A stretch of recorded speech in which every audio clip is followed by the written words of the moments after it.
Hi folks, this is Tom Meyer, and I wanted to share with you some of my experiments in the area of applying the wicked edge sharpener to serrated knives.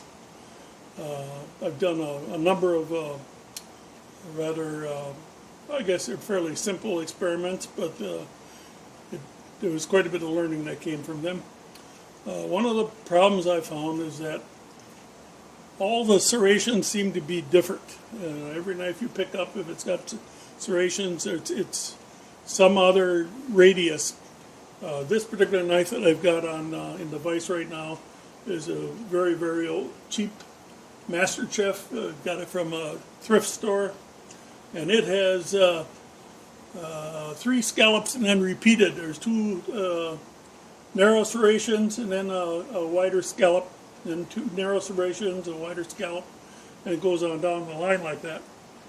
Now, when I started out, let me see if I can get this arranged here.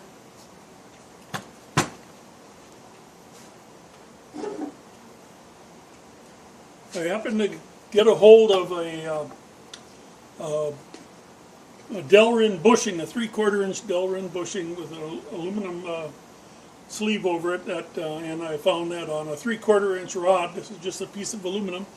It would slide back and forth just beautifully. All it took is a tip of your finger to move it, and it worked fairly nice. But the problem was that when you got to the serrations themselves, it was really difficult to keep the edge of your sharpener focused on the part of the serration that you wanted. It kept slipping out of the serration. You're always trying to compensate for it, and it proved to be an exercise in difficulty. So anyway, I abandoned the sleeve principle. Get rid of this, and I put in an XY adjustment so I could control the y direction position of the rod. Now this is the bushing I was telling you about. It's a Delrin bushing, and I've got it on a piece of that 3/4 inch rod, and I've got a lead nut on here through an Acme screw. This is happens to be a 3/8 12 if you're interested. I made a little ABS sleeve that fit over it, and the rod just slips right into it and sits there. So, and I can use the X adjustment to move it to change the angle.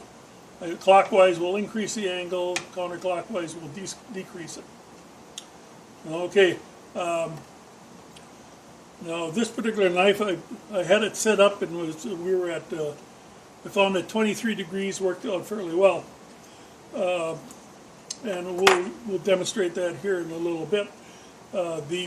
Another one of the evolutions that I worked my way through is what kind of a sharpening media you're going to have, and you need to have something with a small radius on the end, because almost all of the different serrations have got some oddball configuration or enough variability that what you have to do is take an edge and you have to work inside each serration, trying to get all the parts of it. I used, of course, what I had in house, and that was the Spyderco Sharpmaker stones. This one happens to be their diamond stone, and was one of my first handle exercises. This is just a piece of, I think this one is UHMW or ABS, I don't remember. And I drilled a hole for the rod, and I cut a dovetail on the opposite side of the block, and I cut a kerf in there with a saw so I could tighten the dovetail on the stone. Now, dovetails are something like 14 degrees, and or probably the complement of that, it would be 76 degrees. And of course, the triangle, the angles are 60 degrees. So it doesn't fit perfectly in a dovetail, but it does fit, and it's pretty reliable. I made several other iterations of it. These happen to be just ABS. I did the same thing. I cut a dovetail and made a 1/4 inch bore parallel to the dovetail, and I can slide the Spyderco sticks in there. Now this one happens to be really tight. Some of them are not so tight. They've decided to settle in tight now. There, I can move it a little bit. I had to experiment with which stone fit which handle best, because some of them would actually be loose. So I've got a diamond stone. I've got the Spyderco medium. I've got a fine, and I've got I think it's their super fine or whatever. But I never was happy with the apex of these stones working their way in a larger radius scallop on a serration. So I made another handle, and this is uses the VEF sharpener. We've got this one screwed in here. The VEF sharpener is was made by Columbia River Knife and Tool, and their handle, which was the thing was apparently invented by Jeff VEF. I think his name was Jeff, one of the guys said. And it comes in 2 pieces. This one is looks to be like about maybe a 3/32 diameter. This one is maybe about 5/32, and this one is I believe about pretty close to 1/4.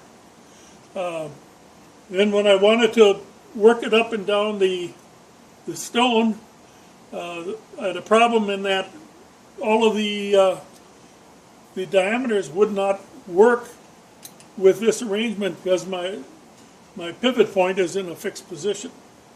So I ended up cutting the handle and threading this thing on backwards. You don't need a tap to thread this. If you got the hole about the right diameter, that you'll be able to screw a bolt right in there.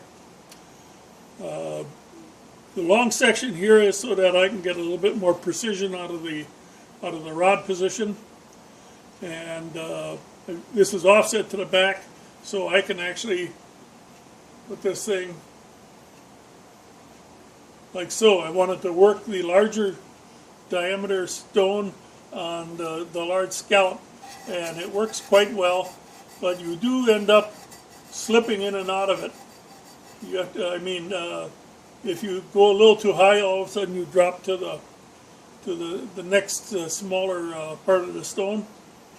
Oh, and by the way, as I understand it, they're all 600 grit, and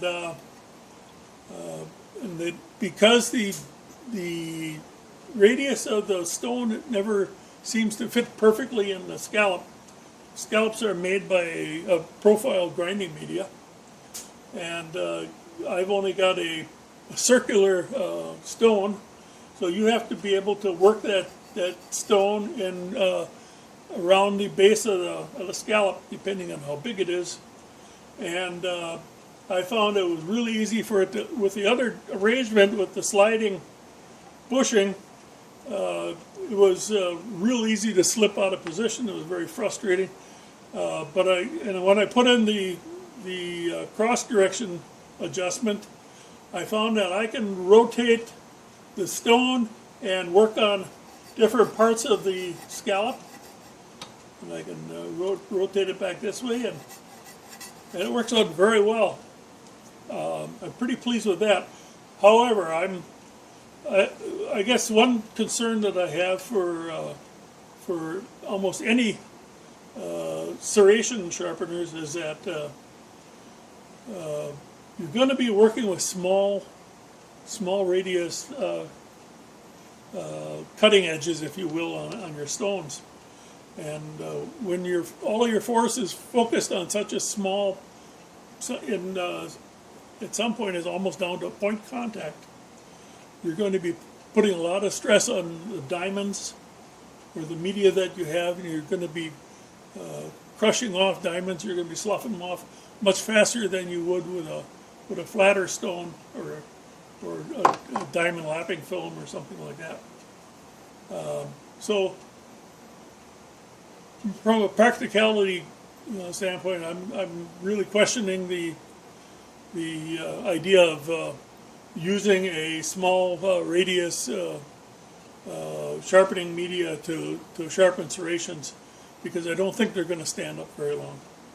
However, like I said, this is working this handle back and forth turned out to be very, very effective, and I was really pleased with it.